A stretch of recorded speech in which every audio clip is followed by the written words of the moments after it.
8, 9, 10, 11, 12, 13,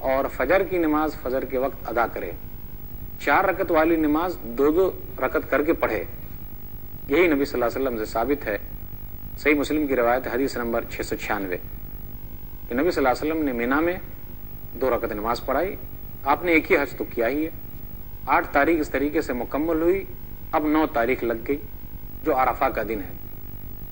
سورج جب نکل آئے، اچھی طرح سے نکل آئے، آدمی مینا سے عرفات کی طرف چلے، آدمی مینا سے عرفات جائے،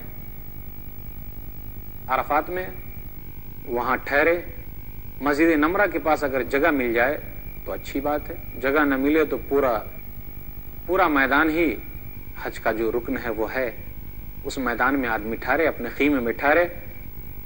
زوال کے بعد اگر آدمی کو موقع ملا تو امام صاحب کا خطبہ وہ سنے، لیکن اپنے خیمے میں ہے تو وہی آدمی ظہر کے وقت ہی عصر کی نماز بھی پڑھ لے اور 4 رکعت نماز کو 2 رکعت کر کے پڑھے اور 1 اذان 2 اقامت کے ساتھ پڑھ لے۔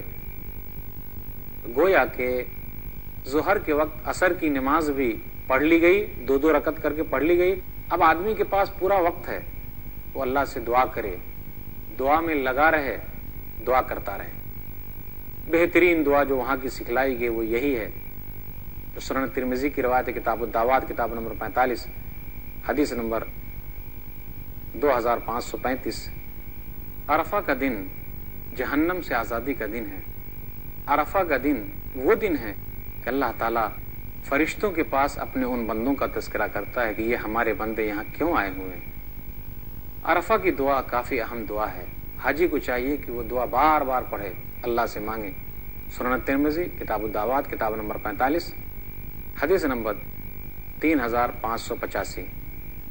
نبی صلی اللہ علیہ وسلم نے ارشاد فرمایا، خیر الدعاء دعاء یوم عرفہ وخیر ما قلت انا والنبیون من قبلی لا الہ الا اللہ وحدہ لا شریک لہ لہ الملک ولہ الحمد وہو علی کل شیء قدیر۔ بہترین دعا عرفہ کے دن کی دعا ہے۔ بہترین چیز وہ ہے جو میں نے کہا اور مجھ سے پہلے نبیوں نے کہا۔ کون سی دعا بہترین ہے؟ لا الہ الا اللہ وحدہ لا شریک لہ، اسی کے لیے بادشاہت ہے، تمام تعریف اسی کے لیے ہے اور وہ ہر چیز پر قادر ہے۔ عرفہ میں اگر کوئی نہیں ٹھہرا تو اس کا حج نہیں ہوگا۔ سنن ابی داؤد کی جو روایت ہے کتاب المناسک کتاب نمبر 11 حدیث نمبر 1949، الحج یوم عرفہ، کہ حج عرفہ کے دن کا حج ہے۔ تو یہیں پر پہلی قسط کو ختم کرتے ہیں۔ دوسری قسط میں حج کے اور بھی ارکان باقی ہیں۔ اللہ تعالیٰ سے دعا ہے کہ اللہ تعالیٰ ہم لوگوں کو حج کی توفیق دے، جو وہاں گئے اسے حج اچھی طرح ادا کرنے کی توفیق دے، آمین۔ وآخر دعوانا الحمدللہ رب العالمین، وصلی اللہ علی نبینا محمد وآلہ وصحبہ اجمعین، والسلام علیکم ورحمۃ اللہ وبرکاتہ۔